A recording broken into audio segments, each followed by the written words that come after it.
Imagine pulling up to your dream lake cabin for a relaxing escape only to discover 230 strangers turning it into a chaotic party zone, led by the ultimate HOA tyrant. What happens next will have you cheering for revenge. I was still rubbing the sleep from my eyes when my boots hit the gravel driveway of my lake cabin, expecting a morning of quiet fishing and coffee by the water. When I froze like I'd stepped into a nightmare or the set of a bad reality show. 230 strangers were stomping all over my dock, grills smoking, beer cans floating in the lake. Someone had parked a jet ski on my lawn. And right there in the middle of it all stood Karen, the HOA president, holding a megaphone and yelling welcome announcements as if my private property had suddenly turned into a public carnival ground. My brain couldn't process what I was seeing until a kid ran past me holding my fishing rod, followed by a man wearing my bathrobe like he owned it, shouting that he'd booked this place online. I blinked, but it wasn't a dream. Karen spotted me, waved, and yelled, "Oh, good. You made it to your own cabin. You can help us set up the dessert tables." And the crowd laughed like this was some kind of joke. That was the exact second I realized I wasn't just dealing with rude neighbors anymore. I was staring down the craziest power trip in HOA history. And by the end of the week, someone was going to regret this invasion of my land in ways they never imagined. I dropped my duffel bag and stormed down the path, heart pounding with a mix of fury and disbelief. The sight was worse up close. My dock, the one I built with my own hands, had people dancing on it like it was a nightclub. A barbecue pit sat right over the spot where my boat trailer usually rested, dripping grease all over my fresh-cut grass. My Adirondack chairs were missing, replaced by cheap plastic folding chairs someone had rented. Every inch of the place screamed chaos, music blasting so loud it echoed across the lake and beer bottles clinking like it was Mardi Gras. Karen, with her perfect bob haircut and neon pink blazer, stood proudly on my porch steps like a queen surveying her kingdom. I barely got a word out before she slapped a laminated badge on my chest that read property volunteer like I'd agreed to the circus. She grinned in that smug way only an HOA tyrant could manage and announced to the crowd that our generous community member has offered his cabin for this summer kickoff event. As if my silence counted as consent. I yanked off the badge and snapped that this was private property and everyone needed to leave immediately. Karen, without missing a beat, looked down her nose at me and said, "According to HOA policy, communal resources must be shared during special events, and your cabin qualifies as a lakeside resource." My jaw dropped. She went on about community unity and how lucky I was to contribute. Behind her, people were opening my fridge, my food disappearing, someone's dog ran through my living room, tracking mud on the rug, and kids screamed as they cannonballed off my dock, splashing water onto my expensive fishing gear. When I threatened to call the sheriff, Karen crossed her arms and said with a sly grin, "Oh, honey, they're already coming to join us." It only got worse when I discovered she'd sent an online invitation weeks ago advertising my cabin as the venue for a mega HOA lake bash, charging $50 a head to cover event costs, and had pocketed over $10,000. The guests had no idea I hadn't approved it. They thought I was hosting this madhouse willingly. One guy even patted me on the back saying, "Thanks for the invite, man. Best party spot ever." My blood boiled, my hands clenched into fists, but I knew losing my temper now would only make things worse. Karen was loving the scene too much, loving the power trip, basking in the attention like a reality TV villain. When I demanded proof of this ridiculous HOA rule she kept citing, she waved a clipboard in my face with something scribbled on it that looked more like a grocery list than an actual bylaw. As the sun climbed higher, more cars arrived, parking halfway up my driveway, across my lawn, blocking my boat ramp. A rented food truck pulled up, spewing diesel smoke, frying onion rings for the masses. The air stank of beer and burnt meat. My peaceful retreat had turned into a county fair I never agreed to host. The sound system blared bad 80s rock so loud my windows rattled. Neighbors I barely knew strolled past me, holding paper plates piled with ribs, acting like they'd been entitled to this space all along. Every time I opened my mouth to protest, Karen interrupted with that condescending tone. "If you're not here to help, kindly step aside. We have a schedule to keep." She even announced a fireworks show planned for midnight right over my lake without a word to me beforehand. But what made my blood turn to fire was the way she told me in front of everyone that this cabin didn't really belong to me the way I thought it did. She claimed the HOA had the right to repurpose underused properties for community benefit, implying that because I wasn't here every weekend, they could just take it over whenever they wanted. That smug declaration drew applause from a few sycophantic neighbors, making it clear she thought she had full control of my land. My face burned with anger, but under that fury, a cold thought started forming. Karen had crossed the line this time, too far to step back. She thought she was untouchable. Thought I'd cave like every other poor soul who'd fallen victim to her ridiculous HOA antics. But what she didn't know was that I'd been pushed one time too many. I quietly started filming everything on my phone. The strangers trampling my flowers, the money changing hands, Karen barking orders like a dictator. I took mental notes of every violation, every trespass, every dollar she scammed out of this so-called community event. I knew right then that I wouldn't just shut this party down. I'd end her reign over my property once and for all. My pulse slowed as a dangerous calm settled over me. This was no longer about getting a few noisy guests to leave. This was about setting a boundary so strong Karen would never dare test me again. But it wouldn't happen in a screaming match on my lawn. No, it would happen in a way that made sure every single person here remembered who owned this cabin. And when it happened, Karen would be the one screaming. The next morning, the sun barely crept over the horizon when I sat in my truck across from the HOA clubhouse. The sour taste of yesterday's fiasco still clinging to my mouth like burnt coffee. My lake cabin, my sanctuary, had been turned into a war zone of beer cans, trashed lawn chairs, and barbecue stains that would never come out of the deckwood. And Karen had walked away from it all like a queen after a royal parade, smug and untouchable. I barely slept, rage buzzing in my veins like a swarm of angry bees. Yet, even in the sleepless haze, my brain refused to stop churning over what had happened. How many times had this woman twisted the HOA rules just to make life miserable for me or the neighbors? How many absurd fines had she slapped on people for having their trash bins out for 3 minutes too long or for planting flowers that didn't meet her color standards? The cabin invasion wasn't some isolated act of arrogance. It was the final boss battle after months of petty tyranny. I had to know just how deep her power trip ran. So I decided to spy on her kingdom before confronting her again, because only an idiot charges into battle without knowing where the enemy's hiding the landmines. From my truck, I watched Karen arrive, strutting out of her SUV like she owned not just the HOA, but the entire planet. A flock of board members swarmed her, hanging on her every word. Through the tinted glass, I saw her wagging a finger, lecturing them about community unity while waving the thick HOA rule book like it was a holy text. A flash of memory burned in my mind from a few months back. My neighbor Frank had been fined $200 for painting his shed door a slightly different shade of blue than what Karen approved. Another neighbor, Marissa, had been forced to remove her bird feeders because they apparently violated the HOA's wildlife management guidelines. It was always Karen's way or fine stacked on your doorstep like unwanted pizza flyers. This lake cabin stunt wasn't just about throwing a party. It was about dominance, a public show to remind everyone she could bend private property to her will, and nobody could stop her. By noon, I drove over to Frank's place under the pretense of borrowing some tools. But the second I mentioned the party disaster, he unleashed a storm of HOA horror stories I'd only heard whispers of before. Karen had tried to make him cut down a tree in his own backyard because it blocked her view from the road. When he refused, she threatened to sue, claiming the tree was a safety hazard.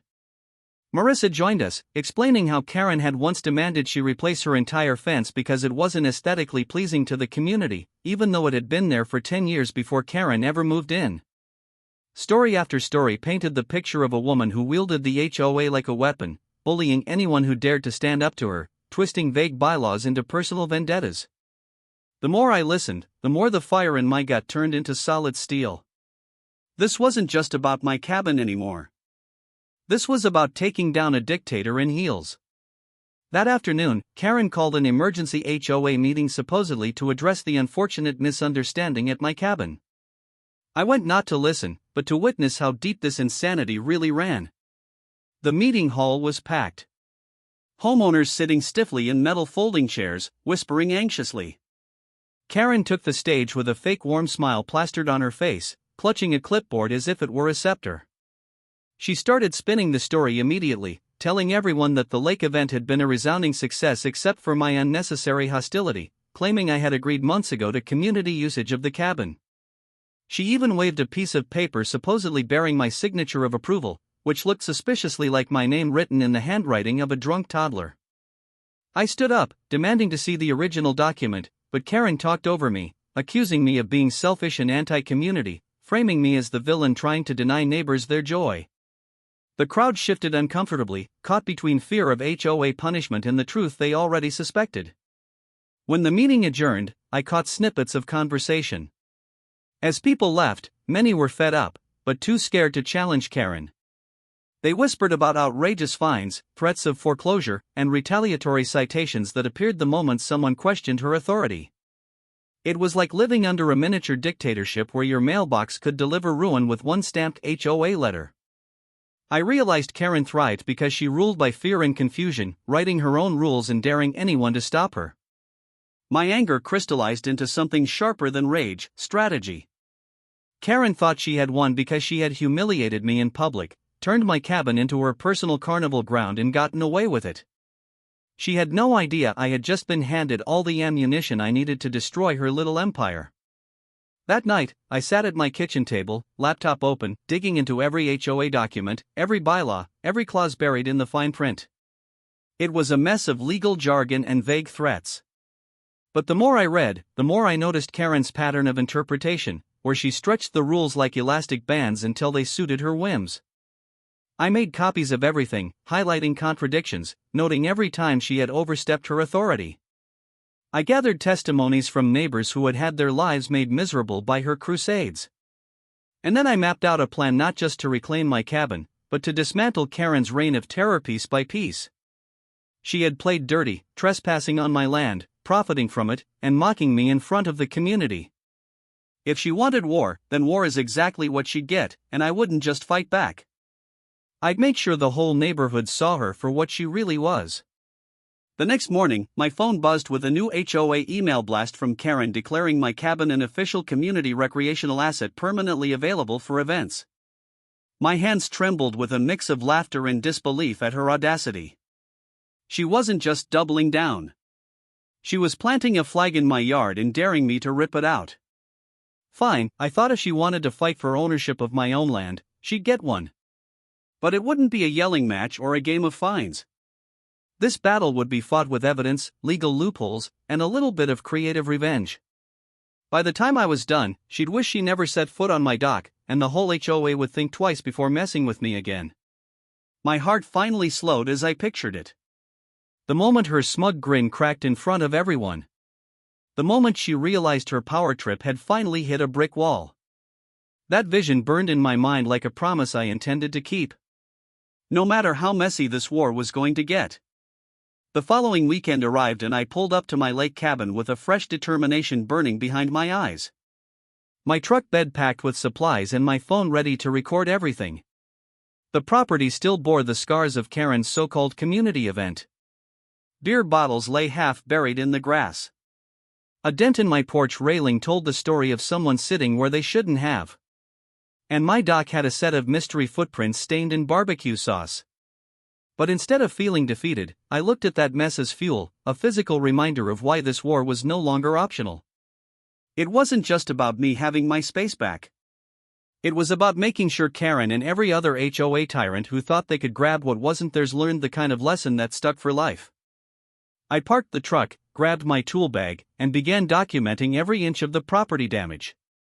Each photo, each video clip, each trash bag filled with evidence became a weapon I could use later. I wasn't rushing this. I wanted Karen's downfall to be slow, deliberate, and impossible to wiggle out of, no matter how many fake rules she waved around.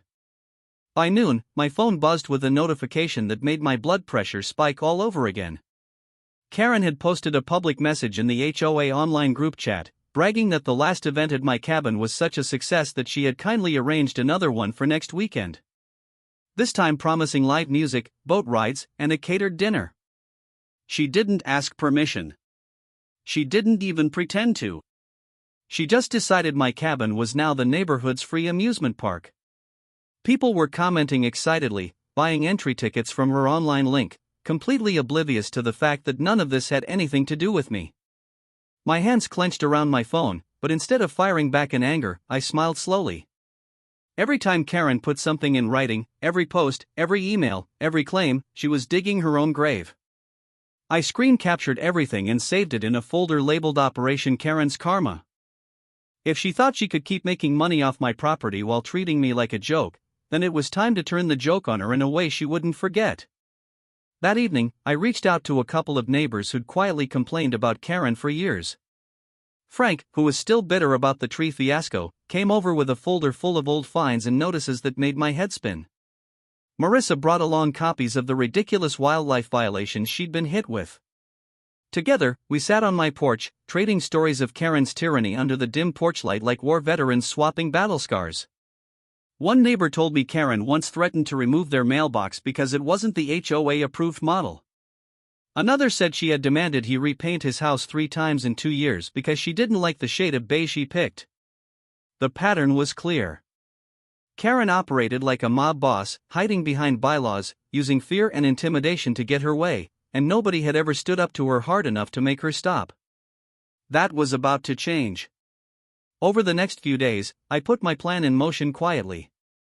Step 1 was gathering undeniable proof that Karen was illegally using my property for personal profit. I spent an entire day pretending to be an interested guest, messaging Karen from a fake account asking about reservations for the upcoming lake event.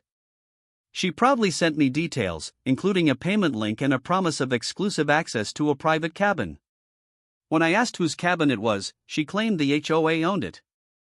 I laughed out loud in my kitchen, my phone screen glowing with her arrogance in black and white. That was the smoking gun I needed. I forwarded the conversation to my real account, stored screenshots in my evidence folder, and started building a timeline of her scams, connecting the dots between the fake HOA policies and her cash grabs. Step 2 involved locking down my property in a way that would stop her next event cold while staying perfectly legal. I called a contractor friend who owed me a favor and ordered a new industrial-strength gate for my driveway, complete with a chain and coded lock that only I could open. If Karen wanted to turn my land into a party venue again, she'd have to explain to her 230 paying guests why they were staring at a locked gate with no access. The thought of her red face and shrill voice in that moment was enough to keep me grinning through the entire installation process. My friend chuckled as he tightened the last bolt, saying he couldn't wait to hear the story after next weekend. Neither could I. This was just the first stage of my counterattack. Karen thought she ran the HOA like a queen on a throne, but next week she'd find out what it felt like to be powerless on someone else's property. In between preparations, I spent hours studying HOA bylaws and state property laws, making sure everything I planned to do would hold up if Karen tried to sic her usual lawyer threats on me. I wanted this fight airtight, no loopholes for her to wriggle through. I learned that nothing in the HOA agreement gave them rights over my private cabin unless I signed it over, which I never had. Any attempt to host events or sell tickets on my property without permission was trespassing and fraud. Plain and simple. Armed with that knowledge, I started drafting letters and gathering witness statements from guests who had unknowingly paid Karen for entry to my cabin party. One couple admitted they'd driven 3 hours to attend the last event, believing they were buying tickets to a legitimate HOA-owned venue. They agreed to provide statements about how Karen misled them. Each testimony was another nail in the coffin of her so-called leadership.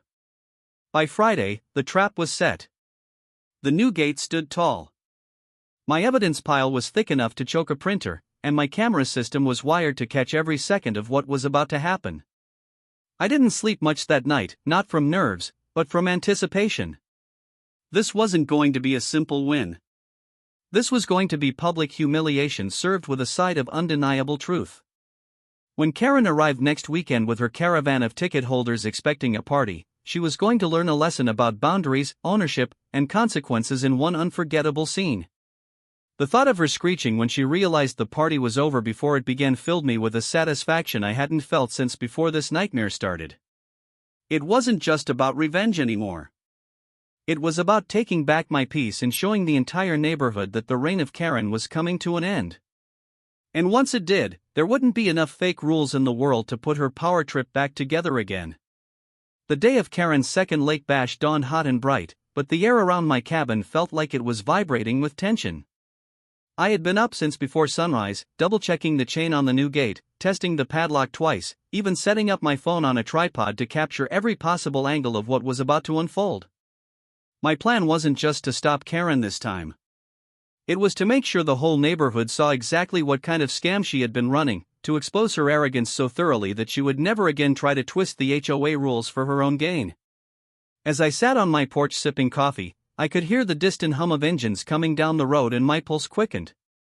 This was it, the moment of truth.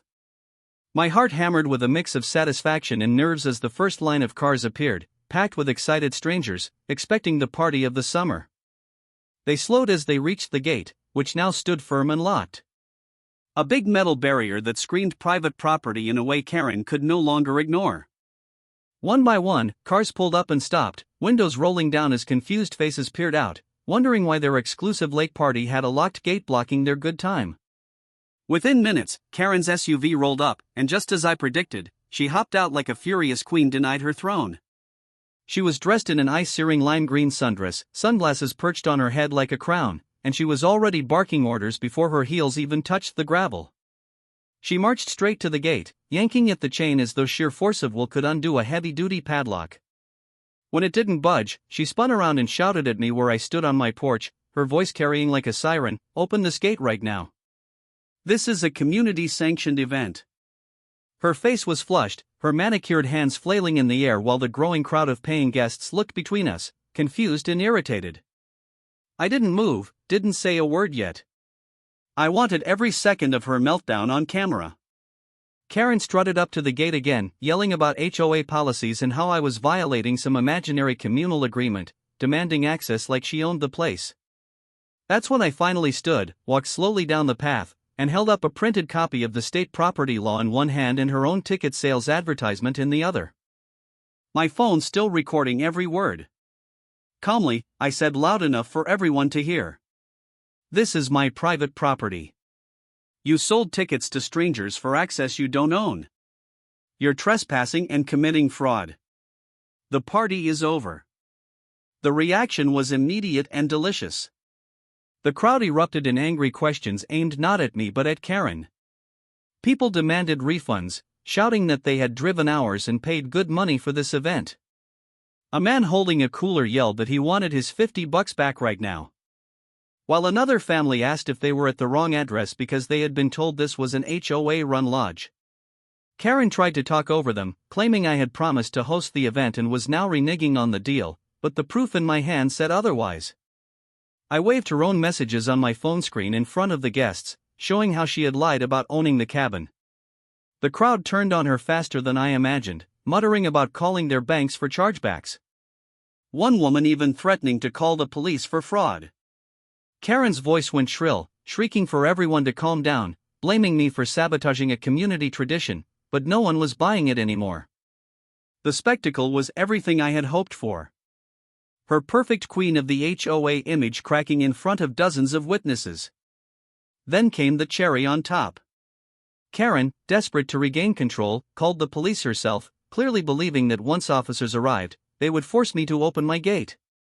I leaned against the post, perfectly calm now, because I knew exactly what was about to happen.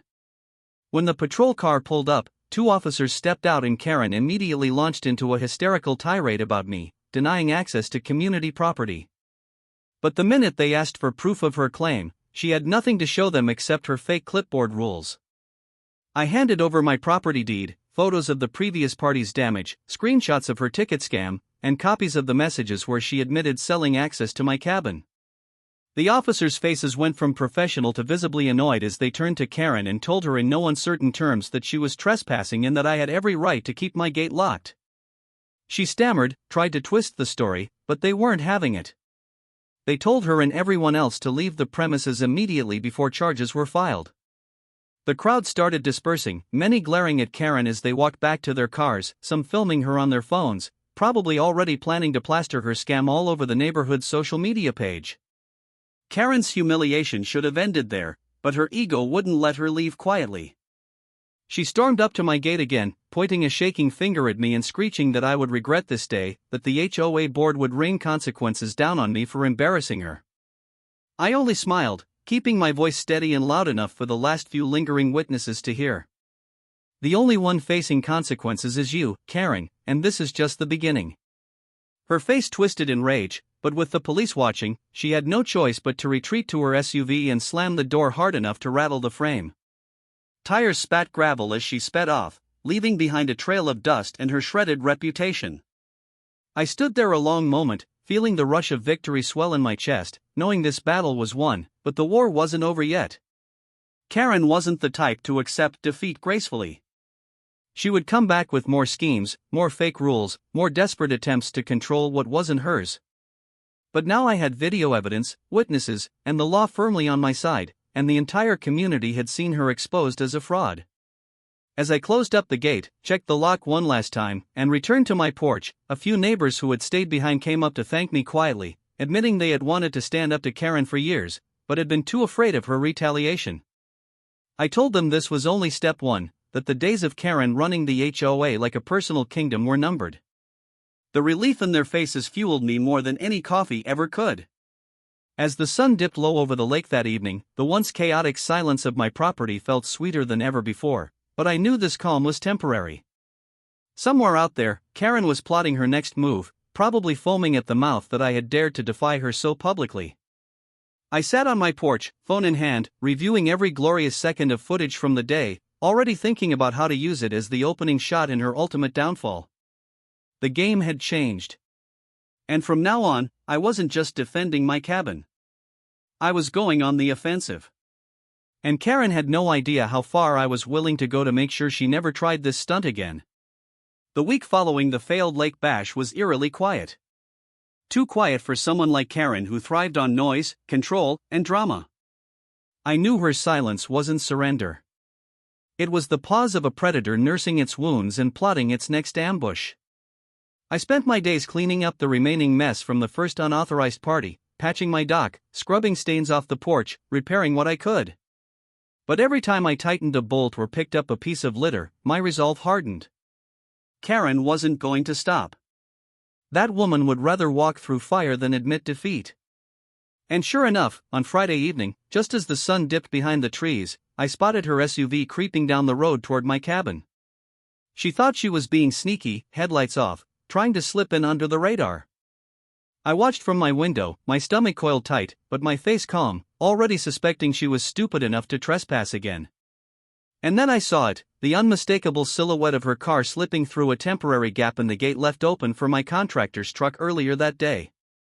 She parked brazenly right on my grass, almost daring me to confront her before stomping out of her vehicle and marching toward the lake like she still owned the place.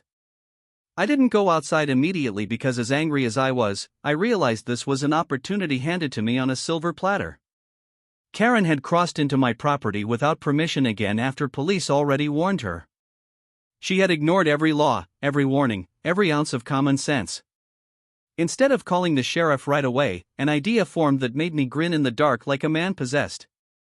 If Karen wanted to plant herself and her car on my land as a symbol of dominance, then fine. I'd make sure that car became part of the landscape in a way she'd never forget. I waited until she had wandered down to the dock, probably rehearsing some self-important speech about community access or planning another ridiculous HOA stunt. Then I slipped out the side door, grabbed my tools from the shed, and quietly went to work around her vehicle.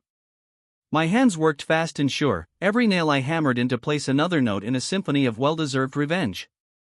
By the time Karen returned to her car an hour later, her face smug and expectant, ready to gloat about whatever new fake rule she had invented, the scene that greeted her made her jaw unhinge like a cartoon character.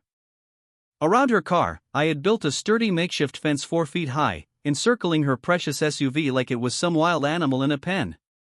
Every post was hammered deep, every plank secure, the gate padlocked tight.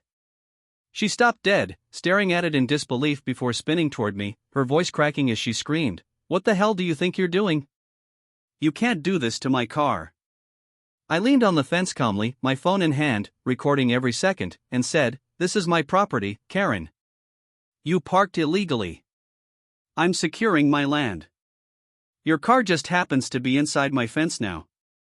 Her face went crimson, hands flapping like a furious bird as she shouted that this was illegal, that she'd call the police, that I'd pay for this. I only shrugged, telling her I looked forward to explaining to the cops why a known trespasser was leaving her car on my property uninvited. Sure enough, she whipped out her phone, pacing in circles as she ranted to the dispatcher, making herself sound like the victim while leaving out all the inconvenient details. When the patrol car arrived, it was déjà vu, but even sweeter than last time. The officers listened patiently, glanced at the fence, then at me, and I handed them my property documents, the video of her sneaking in, and the footage of me politely asking her to leave multiple times before deciding to protect my land. They couldn't have been clearer. Karen had no right to be there. I was within my rights to fence off anything on my property, including her car. And if she wanted it back, she needed my permission or a court order. Her screech of frustration echoed through the trees as the officers walked away, chuckling under their breath, leaving her trapped, humiliated, and furious beyond words. Neighbors had gathered by this point, drawn by the flashing lights and shouting. They stood in little clusters along the edge of my property, watching Karen's meltdown like it was the best show in town. Phones were out, cameras rolling, whispers and laughter rippled through the crowd as Karen tried every tactic to regain control. She begged, threatened, claimed medical emergencies, even attempted to bribe me to unlock the gate. I stayed calm, leaning against a post, sipping water like I had all day to watch her squirm. Eventually, after hours of drama, she stomped off on foot, muttering promises of lawsuits and vengeance, leaving her prized SUV locked inside my brand new fence. I slept better that night than I had in weeks, knowing that for once Karen had been on the receiving end of helplessness, forced to face the consequences of her arrogance.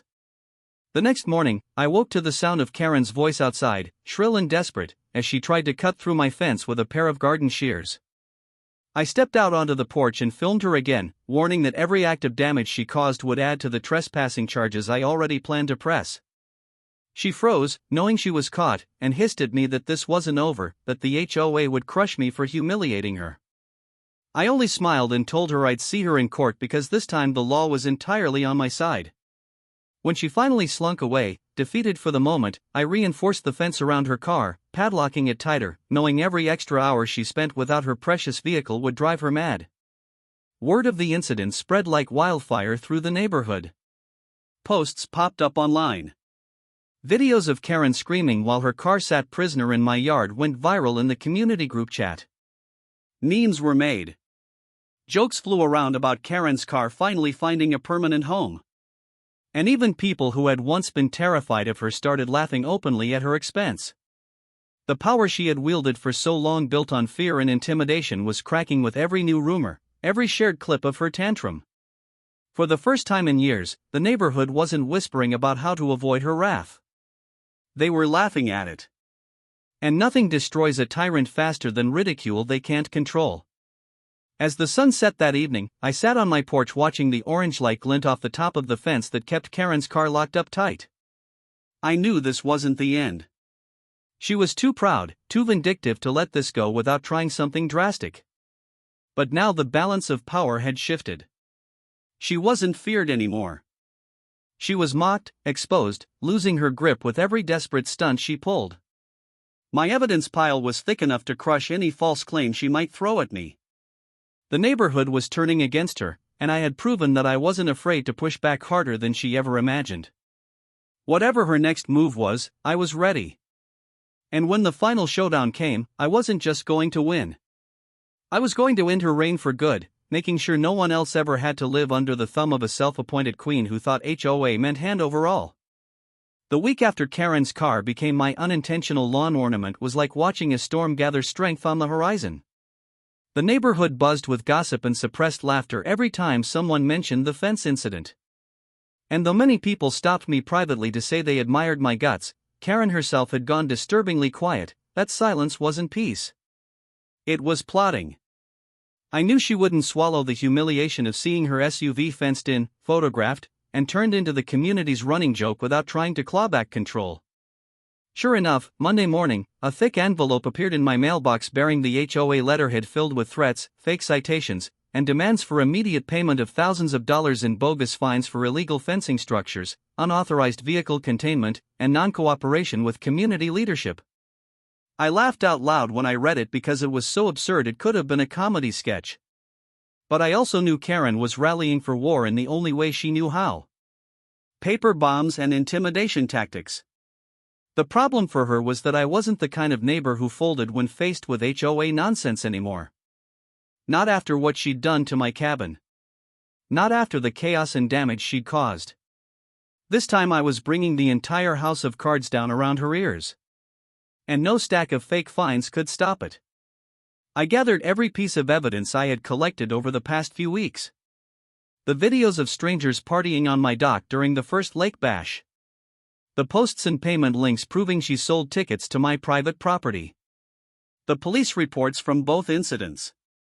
The footage of her sneaking onto my land and leaving her car. The meltdown when she found it fenced in, and now the ridiculous fines that made her power abuse undeniable. My living room turned into a command center, papers spread across the table, timelines connecting her schemes, statements from neighbors who had suffered under her reign. Frank came over with even more documents, old meeting notes where Karen had rewritten rules mid-discussion, cancelled votes to push her own agenda, and fabricated citations to punish anyone who didn't bend the knee. One by one, more neighbors slipped me copies of their own encounters with Karen's tyranny, from forced landscaping changes to threats of foreclosure over nonsense violations. By the end of the night, I had a binder thick enough to make a lawyer salivate in a plan that would finally shift the power dynamic of the entire HOA. Step 1 of my plan was exposure. I spent 2 days compiling a detailed report of Karen's actions, attaching screenshots, witness statements, videos, and police notes, making it impossible for anyone to deny her corruption. Then I sent the packet anonymously to every homeowner in the community, the county sheriff's office, and the state's HOA oversight board. Within hours of the emails going out, my phone lit up with messages from shocked neighbors who had no idea how deep her scams went. People who had stayed silent for fear of retaliation suddenly realized they weren't alone. And the tide of public opinion turned hard and fast. Karen had built her power on isolation, picking people off one by one so nobody would dare unite against her. Now the entire neighborhood was watching, angry, embarrassed they'd let her run unchecked for so long. For the first time, Karen wasn't the feared queen. She was the con artist exposed in broad daylight. Step 2 was hitting her where it hurt most, the HOA board meeting. That Thursday evening, I walked into the clubhouse carrying my evidence binder like a weapon and a flash drive loaded with videos for the projector. The room was packed, standing room only, as nearly every homeowner had turned out after reading my report. Karen sat at the head table looking smug, no doubt believing she could shot me down as always. But as soon as I stood plugged in the flash drive and began playing clips of her scams, selling tickets to my cabin, lying about communal rights, sneaking onto my property, the smugness drained from her face. The crowd gasped, murmured, then started shouting questions at her. When I laid out the timeline of every bogus fine, every abuse of authority, every witness statement corroborating her intimidation tactics, the room shifted from outrage to fury. People who had been afraid for years now openly called for her resignation. The board members, clearly panicking, tried to restore order, but couldn't ignore the mountain of evidence or the chant rising from the back of the room. Remove her. Remove her. Karen stammered, tried to claim the videos were fake, that I had orchestrated a smear campaign, but nobody believed her anymore. The final blow came when one of the families she scammed for Lake Bash tickets stood up and revealed she had pocketed over $10,000 selling access to property she didn't own, waving their payment receipts for all to see. At that point, even her closest allies on the board backed away, distancing themselves like rats, leaving a sinking ship. By the end of the meeting, a motion was put to a vote. Immediate suspension of Karen's presidency pending legal investigation. The room erupted when nearly every hand went up in favor. Karen screamed, pounded the table, threatened lawsuits, claimed she'd take the whole neighborhood down with her, but the decision was final. The HOA bylaws that she had once wielded like a weapon were now used to strip her of the very power she had abused. Security escorted her out of the building as neighbors filmed jeered, some even cheering openly for the first time in years. Watching her flail in panic, no longer feared but ridiculed, was sweeter than any victory I could have imagined weeks earlier when I first saw strangers swarming my dock. But I knew this wasn't over. Not yet. Karen's pride was too venomous to let her slink away quietly. She'd try one last desperate move. I could feel it. But the difference now was that the entire community was awake, alert, and on my side. The reign of terror was ending, and for the first time in a long time, the neighborhood felt free. That night, as I drove home, exhaustion washed over me, but so did an unfamiliar feeling. Relief. The cabin sat quiet when I arrived, moonlight glinting on the lake. The only sound the gentle lap of water against the dock. I sat on the porch, beer in hand, thinking about how close Karen had come to ruining not just my peace, but the entire neighborhood's sense of safety. All it had taken to stop her was someone finally refusing to bow, someone willing to fight fire with fire, to shine a light on every crooked thing she'd done. And while I knew Karen wasn't finished lashing out yet, the balance had shifted permanently. She wasn't a tyrant anymore, just a desperate woman clinging to power that wasn't hers to begin with. The thought made me smile as I leaned back, watching the stars. Whatever her next move was, I'd be ready because now the war wasn't just mine. It was everyone's, and Karen had just lost her army. The calm after Karen's public dethroning lasted only a few days before the inevitable happened. She launched one final desperate counterattack. It came in the form of a lawsuit delivered by a smug courier who looked like he'd been promised a tip that wasn't coming. The papers accused me of emotional distress, property harassment, defamation of character, and something absurdly labeled as hostile vehicular imprisonment. Reading it felt like flipping through a bad comedy script. Yet, there it was, stamped and filed in county court. Her last attempt to claw back some power and punish me for embarrassing her. I didn't even get angry this time. If anything, I felt almost giddy. Karen had handed me the stage for the grand finale, a legal showdown where every ounce of her hypocrisy, fraud, and insanity would be laid bare in front of a judge. This wasn't just about winning anymore. It was about finishing the war in a way that left no chance of revival. Making sure Karen's HOA tyranny died a very public death. Preparation for the trial turned my cabin into a war room once again. I stacked every piece of evidence in neat folders. The videos of her trespassing, her ticket sales, the fake rules, the bogus fines, the police reports, and statements from neighbors who had suffered under her reign. The footage of her losing her mind when her car was fenced and had gone semi-viral online within the community, already destroying her reputation before we even set foot in court. People volunteered to testify, eager to finally say out loud what they'd whispered for years, that Karen had been a menace, a bully, and a fraud hiding behind an HOA title she had twisted for personal gain. I spent nights rehearsing my testimony, not because I feared losing, but because I wanted every word to land like a hammer driving nails into the coffin of her fake authority. The day of court arrived bright and crisp, and the courtroom was packed. Word had spread fast and dozens of neighbors showed up, some even skipping work just to watch the showdown. Karen strutted in wearing a tailored suit 2 sizes too expensive for her HOA salary, trying to project the image of a wronged leader seeking justice. Her lawyer, a slick man who looked like he'd spent more time in tanning beds than libraries, tried to set a tone of righteous indignation, painting me as an unhinged neighbor who had launched a vendetta against a kind-hearted community servant. But when my turn came, I didn't need theatrics. I had the truth, and it played like a blockbuster movie on the courtroom screen. Clip after clip rolled. Karen bragging about using my cabin for a party, selling tickets online, trespassing in the dead of night, screaming when the police sided with me, threatening neighbors into compliance, forging fake HOA policies. Each new piece of evidence drew gasps or muffled laughter from the gallery. The judge raised eyebrows, leaned forward, occasionally pinched the bridge of his nose as if he couldn't believe what he was hearing. Karen's defense crumbled faster than sandcastles in a storm. Her lawyer's objections were swatted away like flies as witnesses came forward one after another to describe years of intimidation and harassment. Frank recounted the tree incident. Marissa detailed the absurd wildlife fines. Others shared how Karen had cost them thousands with baseless threats. The final nail came from a young couple who testified that they had paid Karen directly for Lake Bash tickets under the promise that the HOA owned a luxury lakeside retreat, only to find themselves trespassing on my property when the truth came out. They had receipts, messages, everything. Karen turned pale, then red, then pale again as the weight of her lies crashed down around her. When it was over, the judge's verdict came sharp and fast. Not only was Karen's lawsuit thrown out as baseless, but she was ordered to pay me damages for trespassing, property destruction, emotional distress, and fraudulent use of my land. Furthermore, the court recommended a full legal review of her tenure as HOA president, opening the door for criminal charges related to fraud and misappropriation of funds. Karen's face when the gavel came down was a portrait of pure defeat. The kind you couldn't fake or hide from. As the courtroom emptied, neighbors clapped me on the back, some openly cheering, others shaking their heads in disbelief that they had lived under her rule for so long.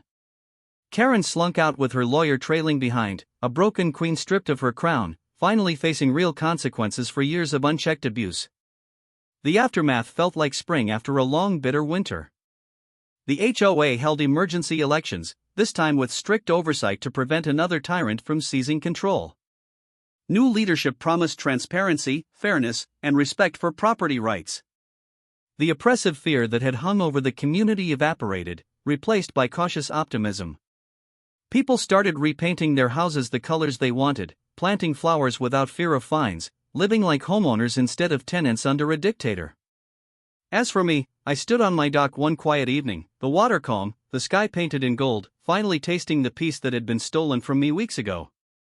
My cabin was mine again, my land secure, my reputation stronger than ever. But the real victory wasn't just personal.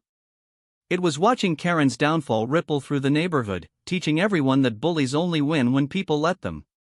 The once untouchable HOA president had become a cautionary tale, a name whispered with disbelief instead of fear. Her car fence meltdown still making the rounds online as a hilarious reminder that arrogance has limits. A month later, when the land next to my cabin went up for sale, I didn't hesitate. I bought it not just to expand my slice of heaven, but to ensure no future HOA stunt could ever inch closer to my property again. I built a massive wooden sign at the edge of the road where Karen once paraded her fake authority, painted in bold letters that could be seen from half a mile away. Private property, an HOA-free zone. It wasn't just a message to Karen wherever she was nursing her wounded pride. It was a message to anyone who thought they could ever pull a stunt like hers again. Standing there under the sun looking at my 2 lots of freedom, I couldn't help but laugh at how it had all started. A so-called community event that was nothing more than a scam. A desperate HOA tyrant who thought she could bulldoze me like everyone else. She underestimated the wrong neighbor. She thought she had the power to take what was mine and make me beg for it back. Instead, she lost everything publicly, legally, and permanently, while I gained not just my peace, but a reputation as the guy who brought down the queen of HOA madness with nothing but patience, evidence, and a well-timed fence. The lake sparkled that evening as if celebrating the victory with me, and for the first time since this nightmare began, I felt truly at home, knowing Karen's reign was over, and no one would ever dare cross that line again.